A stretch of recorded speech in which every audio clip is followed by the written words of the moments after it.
the answer isn't the answer just housing. I feel like that's the answer is housing. Yes. No, it is. So like there, it's to argue for short term feels like just a way to get around what the reality needs to be. And if we're not focused on housing, then we're getting sidetracked. Is kind of my feeling on this.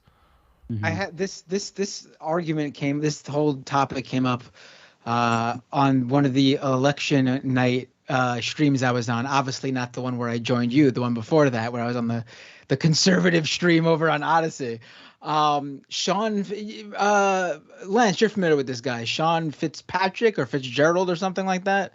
Um, the issue came up and he's arguing like obviously something's wrong when there's so many homeless people on the, well, he didn't say that actually. He kept talking about how much blight there was out there, and I was like, what are you talking about? Go be a little bit specific. I mean, I knew what he meant, but I wanted him to say it.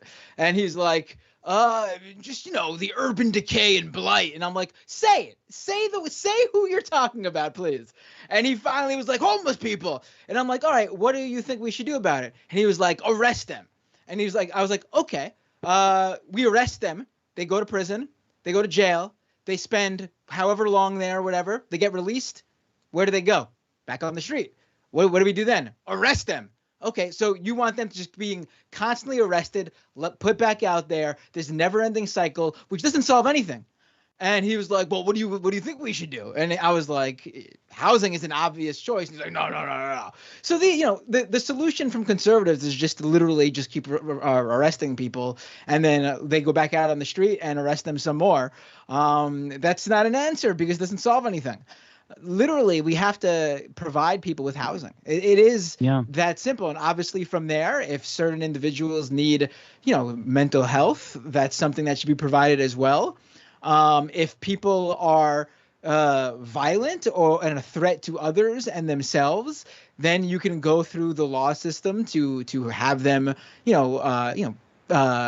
even if they don't want to go, they need help. But otherwise, you can't force people to go if they're not posing a threat to anybody at all, just because they're a blight, because they're sitting outside. No, you can't force people to do that.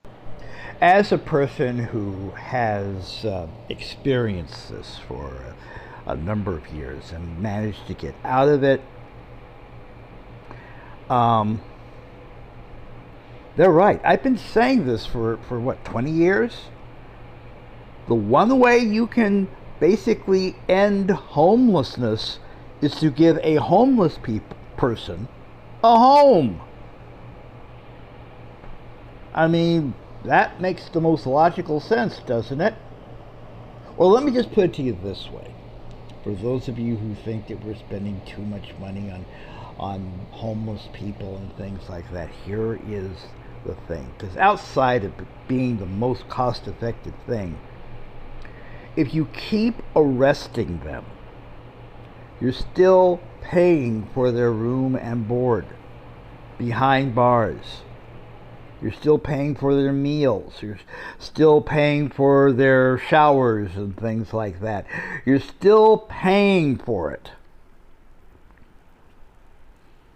Wouldn't it be better if you're going to spend the money anyway, for that money to be productive? Instead of this endless circle of arrest and put back on the streets, to get arrested and fined and get put back on the streets and things like that. And if people are really afraid of, not going with it, have you ever tried talking to them? I have to think, look, why is this not something you want to do? You'd be very surprised at the answers. But like I said, like they said, the way you basically cure homelessness is to give a person a home. It is that simple. We'll talk later.